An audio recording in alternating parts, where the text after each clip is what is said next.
কোনো মানুষ যদি 5 বছর জুড়ে কোনো একটি চরিত্রকে লালন করে, 5 বছর জুড়ে কোনো একটি কাজ যদি করে, তাইলে এটাই তার পরবর্তী ফিউচারটা নির্ধারণ করে দেয়।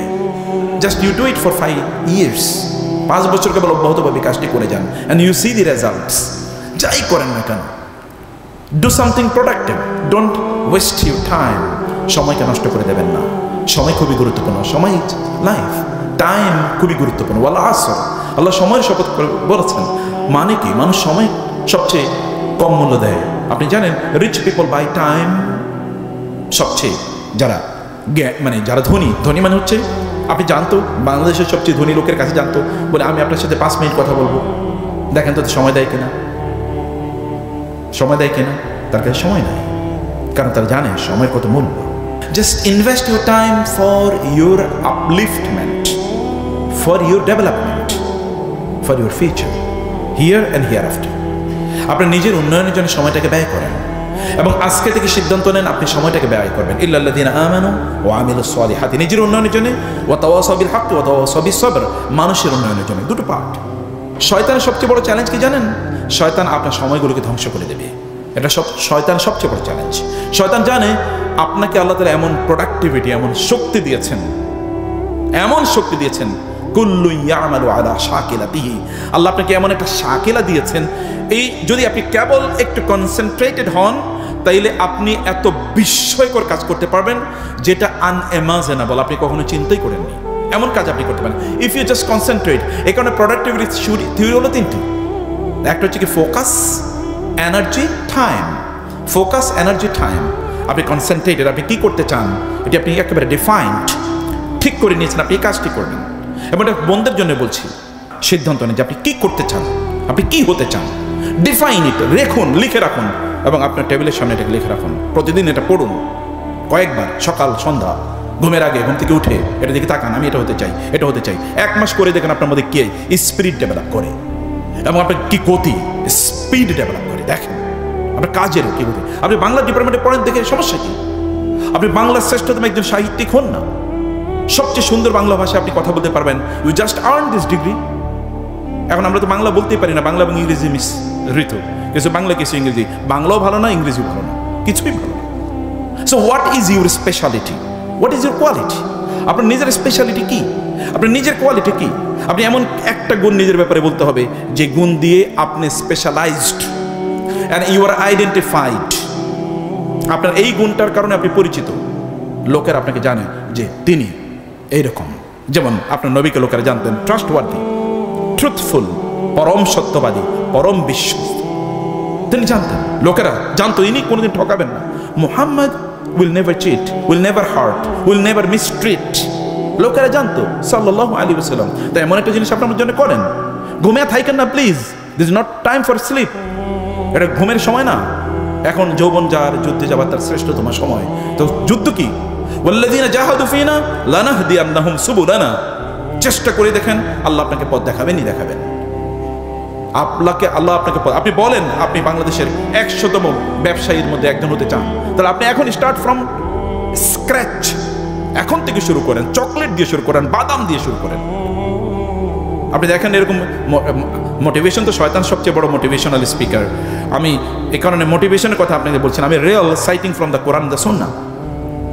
আপনি দেখেন আল্লাহ রাসূল সাল্লাল্লাহু আলাইহি ওয়াসাল্লাম যখন দিন প্রচারে কাজ করা শুরু করলো, মক্কায় তো তিনি ছাড়া কেউ নেই, এবং তার স্ত্রী, তিনি এবং তার স্ত্রী। এরপরে তার বন্ধু আবু বকর রাদিয়াল্লাহু তাআলা আনহু, তারপরে তার কাজিন আলী ইবনে আবি তালেব, তারপরে তার কৃতদাস যায়েদ ইবনে হারিসা রাদিয়াল্লাহু তাআলা আনহু। এই কয়েকজন লোকের পর আজকের এই ঢাকা কলেজের অডিটোরিয়ামও কিন্তু আপনাদের মতো যুবকরা ইসলাম এর পক্ষে দাঁড়িয়ে গিয়েছেন। এটা সমগ্র বাংলাদেশ না, সমগ্র পৃথিবীতে এই চিত্র। এমন কোনো জায়গা পাবেন না যেখানে গিয়ে আপনি পাবেন না মিনার থেকে উচ্চারিত হয় আশহাদু আন্না মুহাম্মাদার রাসূলুল্লাহ। নামাজে আমরা বলি আশহাদু আল্লা ইলাহা ইল্লাল্লাহ ওয়া আন্না মুহাম্মাদান আবদুহু ওয়া রাসূলুহু। এমন কোনো মুহূর্ত নাই যখন উচ্চারিত হয় না। যখন তিনি একা শুরু করেছিলেন, এখন থেকে 1500 বছর আগে, 1450 বছর আগে, কে জানতো যে এইরকম একটা ঘটনা গোটা পৃথিবীতে ঘটবে, এমন একটা বিপ্লব গোটা পৃথিবীতে ঘটবে? কে জানতো? তাকে তো হত্যা করার জন্য তার পরিকল্পনা নিয়েছে। তায়েফের ময়দানে রক্তাক্ত দেহ পড়ে আছে, লোকেরা মনে করে তিনি মারা গিয়েছেন। এন্ড ইউ নো, ইভেন উহুদের ময়দানে তিনি মারা গিয়েছেন। It was spread, the news was spread.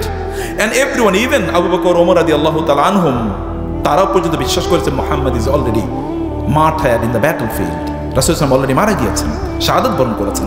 এরকম ঘটনা সবাই বিশ্বাস করেছে পর্যন্ত। And you see this situation start doing, যেই করেছে না কেন সেই কোত্থেকে শুরু করেছে, কোত্থেকে শুরু করেছে? মুদির দোকানদারও তো মোদি হয়ে গেছে নাকি? বুঝেন না আপনারা? মোদির দোকানদার মোদি হয়ে যায় নাই, এখন রাষ্ট্রের প্রাইম মিনিস্টার হয়ে গেছে কোথাও কোথাও। আর আফ্রিকার সেই কালো ছেলেটি তার বাবার দাদার হাত ধরে আমেরিকাতে এসে কিন্তু সেখানকার প্রেসিডেন্ট হয়ে গেছে। কবে সে জানতো?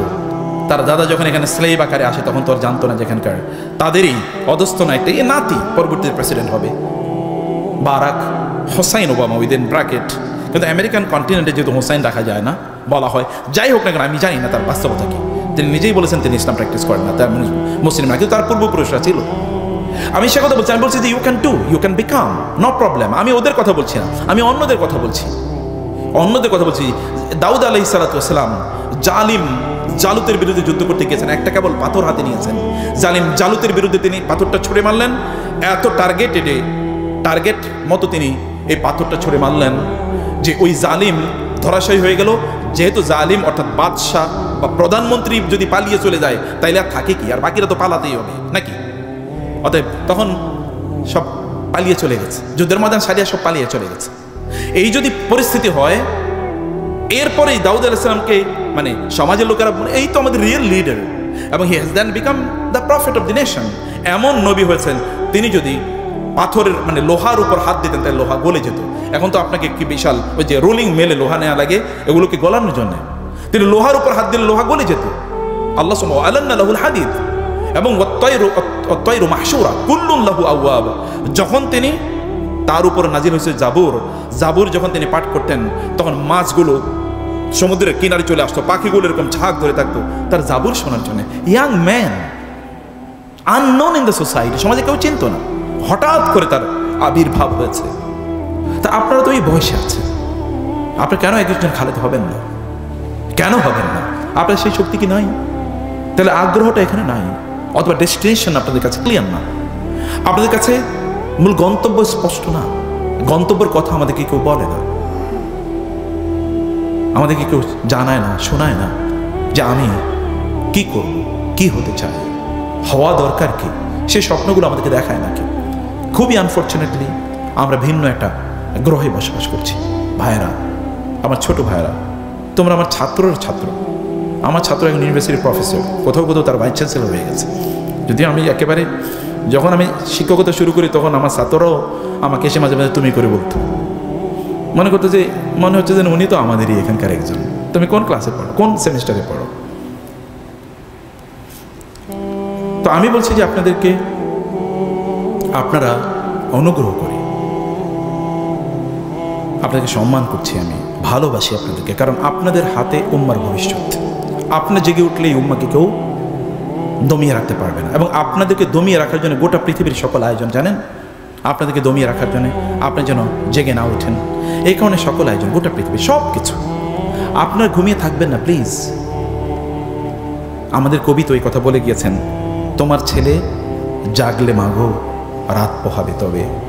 মা, তোমার ছেলে জাগলে তুমি আমাকে কেন ঘুম পাড়িয়ে রাখছো, কেন ঘুমিয়ে থাকতে বলছো তুমি? আমি জাগলে তো রাত পোহাবে। গোটা উম্মার উপর রাত জেগে এসছে, দেখেন না আপনারা? গোটা মানবতার উপর যা রাত জেগে উঠেছে, দেখেন না আপনারা? আপনাকে জেগে উঠতে হবে পজিটিভলি, তার জন্য নিজকে তৈরি করতে হবে। এবং নিজের তৈরি করার জন্য 1 নম্বর ধাপ হলো ফোকাস। আপনি কি করতে চান তা নির্ধারণ করুন। আপনি যা হতে চান positive, to become something positive. আপনি টাকা পয়সার মালিক হতে চান, আমার কোনো আপত্তি নেই, আপনি একজন সুলাইমান হন আলাইহিস সালাম। এবং তিনি আল্লাহকে বলেছেন, আল্লাহ তুমি আমাকে এমন রাজত্ব দাও, লা ইয়ামবাগি লি আহাদিন মিন বাদি, এমন রাজত্ব আর কাউকে দেবেন না, আপনি আমাকে এমন রাজত্ব দেন। এবং আল্লাহ কি রাজত্ব দিয়েছেন? জিনদেরকে আল্লাহ সুবহানাহু ওয়া তাআলা সুলাইমান আলাইহিস সালাম চাকর বানিয়ে দিয়েছেন। জিনরা তার কি করতো? বান্নাই ওয়া গাওয়াস, তার জন্য বিশাল অট্টালিকা নির্মাণ করতো, প্রাসাদ নির্মাণ করতো, বিল্ডিং নির্মাণ করতো। ওয়া গাওয়াস, এবং সমুদ্রে ডুব দিয়ে সেখান থেকে মণিমুক্তা আহরণ করে নিয়ে আসতো জিনরা তার জন্য। আর জিনরা তার জন্য কি ফার্মার হিসেবে, কৃষক হিসেবে কাজ করতো। এমন অবস্থা আল্লাহ তাআলা সুলাইমান আলাইহিস সালাম করেছেন। আপনারা সেটা করতে পারেন, নো প্রবলেম, কিছু একটা আপনি করুন। আপনি অথবা আপনি জুলকারনাইনের কথা একবার চিন্তা করে দেখেন, একবার সর্বপশ্চিমে গিয়েছেন, সর্বপূর্বে গিয়েছেন, মেডল জায়গায় গিয়েছেন, এবং ইয়াজুজ মাজুজের মতো এই ভয়ঙ্কর বিধ্বংসী বাহিনীকে ঠেকিয়ে দেওয়ার জন্য দেয়াল নির্মাণ করে দিয়েছেন না তিনি? সূরা কাহাফে আপনারা পড়েছেন। আপনি তেমন হন, সমস্যা কি? সারা পৃথিবী চষে বেরিয়েছেন, গোটা পৃথিবী কন্ট্রোল করবেন।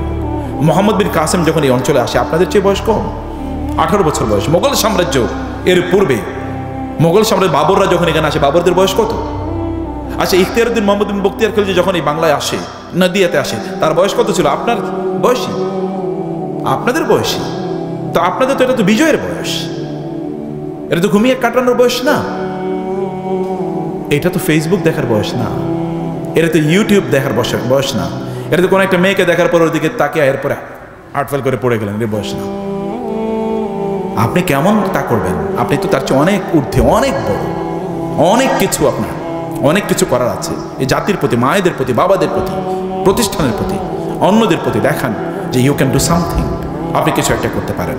সে কারণে আপনাকে ফোকাসটা ঠিক করেন প্লিজ, এবং এনার্জি এখানে দেন। এইটা সিদ্ধান্ত নিয়েছেন আপনি এটা হবেন, আপনি এই কলেজের সবচেয়ে ভালো ছাত্র হন না, আপনার ব্যাচে আপনার চেয়ে ভালো কোনো ছাত্র নাই, বাংলা আপনার চেয়ে ভালো কেউ জানে না, আপনি বাংলা সাহিত্যের ওস্তাদ হয়ে গেছেন, আপনি হন।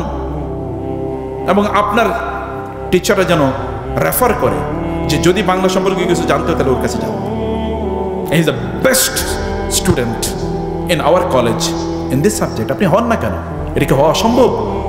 আপনি আজকে থেকেই যেই ডাইনামিক্সের কথা, যে ডিভিশনের কথা বলেছি, ডিভিশন অফ ইউর টাইম, 8 ঘন্টা আপনি পড়ার জন্য রাখেন। আপনার অন্য কোনো কাজ নাই, কষ্ট করেন। এখন আপনার টাকা ইনকাম করার প্রয়োজন নেই, প্রত্যেকটা জিনিসের একটা টাইম আছে। আল্লাহ টাইমের বাইরে কোনো কিছু দেন না, সব জিনিসের আলাদা টাইমিং আছে। গাছের ফলও কিন্তু টাইমে হয়, সূর্য কিন্তু টাইমে ওঠে, এবং চাঁদও কিন্তু টাইমে ওঠে, কোনো কিছু টাইমের বাইরে হয় না। তাহলে আপনি কেন আনটাইমলি কাজ করবেন? আপনার এখন স্টুডেন্ট লাইফই তো স্টুডেন্ট। আপনি 5 বছর ভালো করে পড়েন, আপনার সাবজেক্টটা ভালো করে পড়েন, যেটাই পড়েন আপনার এটা ভালো লাগে, যেটা ভালো লাগে সেটাই পড়েন। আর আপনি যদি পড়াশোনা ভালো না লাগে, তাহলে যেটা ভালো লাগে এটা করা শুরু করে দেন, যেটা আপনার ভালো লাগে, যেটার মধ্যে আপনার প্রপেন্সিটি আছে, যেখানে আপনার প্রসপেক্ট আছে, পটেনশিয়াল আছে, আপনি মনে করেন এই জায়গায় আপনি ভালো করতে পারেন, ডু দ্যাট। আপনি এখন ফেসবুক করেন, এই ছেলে তো ফেসবুকের মার্ক জাকারবার্গ, সে তো চাকরি পাচ্ছিল না, সে নিজে নিজে ওই স্টুডেন্ট লাইফে চিন্তা করলো কিভাবে বন্ধুদের মাঝে একটা কমিউনিকেশন সিস্টেম ডেভেলপ করা যায়। এখন আপনি এই পৃথিবীর সবচেয়ে 2 নম্বর 3 নম্বর 4 নম্বর ধনীতে পরিণত হয়েছে। যে বেটা অ্যামাজন তৈরি করেছে, এই যে মানে একটা মার্কেট প্লেস, এর বাইরে তো কোনো কিছু না, সে তো প্রোডাকশন দেয় না, এখন প্রোডাকশন দেয়, কিন্তু এর আগে চিন্তা করছে যে কিভাবে অন্যরা জিনিসগুলো আইনা বিক্রি করবে, বিক্রি করেছে। এবং দেখেন তখন অবস্থাটা কি। আপনি ডু সামথিং, যাই করেন না কোনো, ভালো একটা কিছু করেন, স্টার্ট সামথিং, কিছু একটা শুরু করে দেন। আপনি যদি এলন মাস্কের কথা বলেন, সেই পৃথিবীর সব কোন ইউনিভার্সিটিতে পড়েছে, ঢাকা কলেজেও হয়তো পড়ে নাই, কিন্তু তারপরে দেখেন না তারা পৃথিবী চালায়। আপনার যেটা ভালো লাগে এটাই করেন, কিন্তু করবেন, এবং সেখানে আপনি ফোকাস থাকবেন, ফোকাসড অ্যাটেনশন, এবং সেখানে আপনি এনার্জি দেবেন, আপনার যতটুকু এনার্জি তা দেন। এক মুহূর্ত আপনি ব্যয় করবেন না, সময় ব্যয় করার কোনো প্রসঙ্গ আসলেই সেটা থেকে ইয়ে করেছেন। প্রয়োজন ফেসবুক আপনি ডিলিট করে দেন, আপনাকে কে কমেন্ট করলো, কে কমেন্ট করলো তাতে কি আসে যায়? আপনাকে কে লাইক করলো কি করলো না তাতে কি আসে যায়? আপনি খায়া থাকছেন নাকি না থাকছেন কেউ খবর নেয় নাকি? আপনার এই ভার্চুয়াল ফ্রেন্ড দিয়ে কি লাভ হবে? আপনি মরে গেলেও ওরা খবরও জানবে না যতক্ষণ পর্যন্ত আপনি পোস্ট না দেবেন। কি ফ্রেন্ড? ভার্চুয়াল মানে হচ্ছে ভুয়া ফ্রেন্ড। এই সকল ভুয়া ফলোয়ার আর ভুয়া ফ্রেন্ড, ফেসবুক হ্যাক হয়ে গেলে আর আপনি নাই। বহু সেলিব্রিটি আছে ফেসবুক সেলিব্রিটি, এই ফেসবুক যদি গায়েব হয়ে যায় তাহলে উনিও গায়েব, কেউ আর তারা চিনবে না। তাহলে আপনার এই সকল ফেক পপুলারিটি দিয়ে আপনার লাভ কি? আপনি ফেসবুকে কমেন্টের পর কমেন্ট, লাইক দিলে আপনার মনে হয় oh I have become something, 50টা লাইক করছে, আর কোনো লাইক না পড়লে আপনার মনে হয় আরে এই জীবনটা আত্মহত্যা করাই ভালো, কেউ লাইক দিল না আমার। আপনি একটা ভিডিও আপলোড করে দেখলেন যে আপনি 3 বার দেখা আছে, ভিউ 3 বার, আপনি শুধু দেখছেন আর কেউ দেখেনি, এবং এই কারণে আপনার মন খুবই খারাপ। আরে করি কি, এই সময়টা আপনি ওইখানে দিতেন কেন? Future is yet to start, আপনার ভবিষ্যৎ এখনো শুরুই হয়নি। এবং টাইম, ওইখানে টাইম দেন। আবার বলছি, কি focus, energy, time, focus, energy, time, ওইখানে আপনার শক্তি ব্যয় করেন, মেধা ব্যয় করেন, একটা সিদ্ধান্ত নেন এবং দেখেন আপনি কোনটা করবেন। এবং ডু সামথিং পজিটিভ, হারাম জিনিস করবেন না, ভালো একটা জিনিস করবেন যেটা আপনার জন্য, সমাজের জন্য কাজে লাগবে, এমন একটা কিছু নির্ধারণ করেন। ফোকাসলেস করে দেয়া, এইমলেস করে দেয়া, ডেস্টিনেশন লেস করে দেয়া, এটা শয়তানের এজেন্ডা। আল্লাহ বলেছেন আফা হাসিবতুম আন্নামা খালাকনাকুম আবাসা ও আন্নাকুম ইলাইনা লা তুরজাউন, তোমরা কি মনে করছো তোমাদেরকে এমনি বানাইছি? তোমরা আমার কাছে ফিরে আসবে না? জিজ্ঞাসা আমি তোমাদেরকে করবো না? সময় কোথায় ব্যয় করেছে? যৌবনের সময়ের ব্যাপারে আলাদা জিজ্ঞাসা, যৌবনের সময়ের ব্যাপারে আলাদা জিজ্ঞাসা, অন্য সময়ের ব্যাপারে তো জিজ্ঞাসা আছেই, যৌবনের ব্যাপারে জিজ্ঞাসা আলাদা। এই রমাদান সত্যিকার অর্থে আপনাকে আপনার ট্র্যাকে ফিরিয়ে নিয়ে আসার জন্য এসছে। আপনি যখন মায়ের পেট থেকে বের হয়েছেন তখন কিন্তু আপনি কোনো অপরাধী ছিলেন, আপনি নিষ্পাপ ছিলেন। এখন আপনি কেন অপরাধী হয়ে বেড়ে উঠছেন? আপনার মায়ের প্রতি কেন জুলুম করেন? তিনি তো আপনাকে 10 মাস লালন করেছেন পেটে। আপনার বাবার উপর কেন জুলুম করছেন? তিনি তো আপনার জন্য তার জীবনের বহু মূল্যবান সময় ব্যয় করেছেন আপনাদের জন্য। এদের উপর কেন জুলুম করেন? নিরীহ মানুষ, এরা তো আপনার জন্যই করেছে এবং আপনার জন্য কিয়ামতের দিন আবার জবাবদিহি করতে হবে। তাদের প্রতি ইহসান করুন, রহম করুন প্লিজ। নিজের প্রতি রহম করুন। নিজের জীবনটাকে কেন এমন করে ফেলছেন? একটা মেয়ের পিছনে ঘুরছেন আপনি কেন? এই মেয়ের পিছনে কেন আপনি করেন? নিজেকে যোগ্য করুন। কত ভালো ভালো বাবার এবং মায়েরা আপনার পিছনে ঘুরবে মেয়ে বিয়ে দেওয়ার জন্য, সেটা করেন। অতএব শয়তানের এজেন্ডাতে আপনি নিজে পড়ে যাবেন না।